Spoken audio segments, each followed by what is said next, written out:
life must be fair. I must be perfectly competent in everything that I do. Everybody must love me. And above everything else, life must be easy. Now, I know what you're probably thinking. What planet does this guy live on? Certainly not planet Earth. And you're right. These are unrealistic expectations.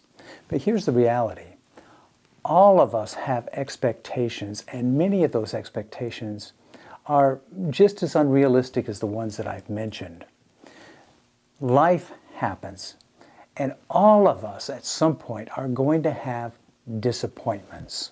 And if we're not careful how we handle these disappointments, those disappointments, or rather the way that we think about these disappointments, the way we respond to these disappointments, can interfere with our enjoyment of life. They can be counterproductive.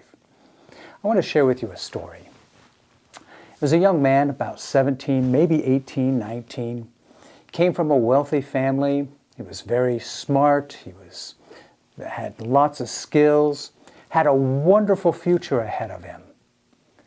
But then events in life came crashing in around him, and his life would never be the same again.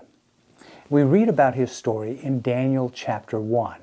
And if you haven't guessed it, it is Daniel himself. The Bible tells us in the very first verse of Daniel chapter 1 that the King Nebuchadnezzar, the king of Babylon, came to Jerusalem and besieged the city where Daniel was living. And he sent his servant to collect all of the cream of the crop, if you will, those that were without blemish, the Bible says, and take them back to Babylon, where they would serve in the court of Nebuchadnezzar. They were basically being taken hostage to keep the king of Judah and the entire kingdom of Judah in subjection. Now put yourself in Daniel's place. I think we would all say that these would be negative events in Daniel's life. He would leave Jerusalem. He would never see the city again. He would never see his parents. He would never see his friends that were left behind.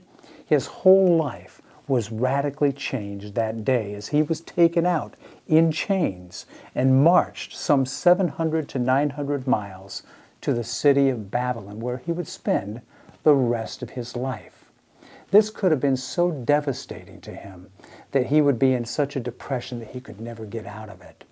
But we read the story of Daniel, and he was not crushed by these events. In fact, not only did he survive, but he thrived. And what was his secret? Well, his secret is found in one verse. It's found in Daniel chapter 1, verse 8. It says that, but Daniel purposed in his heart. Now, what does it mean to purpose in your heart? Purpose means to decide, to make a choice. Daniel had a choice on that way to Babylon. He could let this event crush him, or he could continue to depend upon God and let God continue to lead in his life and see what God had in store for him. And when you read the rest of the story, Daniel eventually became the third most powerful person in Babylon. And he also served in the country that overthrew Babylon, the Medes and the Persians. Events don't have to determine our response. We can choose how we're going to respond. Nearly 2,000 years ago, a philosopher by the name of Epictetus said that people are disturbed not by things, but by their view of things. Many years before Epictetus, Solomon said, "As a man thinketh in his heart, so is he." As you go about your activities today, determine, purpose in your heart that you'll remain faithful to God. And as you do that, you will not only live, but you will thrive in life. Go and make yourself a great day.